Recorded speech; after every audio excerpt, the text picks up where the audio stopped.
Title IX applies to multiple areas of education.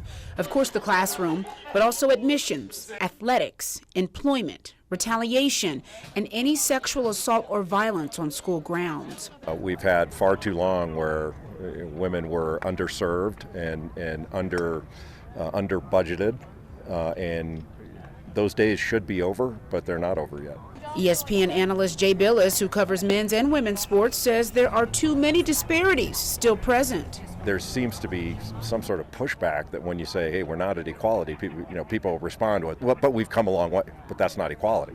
Such as the WNBA, which has far fewer teams, much smaller salaries, and players travel commercial, which is not the case in the NBA. Sue and Sylvia, they've been amazing people in Title IX, and we just got a black woman on the Supreme Court, and that was really cool and special.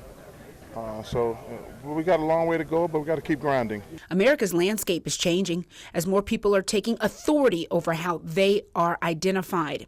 There's currently nothing in Title IX that protects LGBTQ plus people, but President Joe Biden says the law should be interpreted to stop discrimination based on gender identity.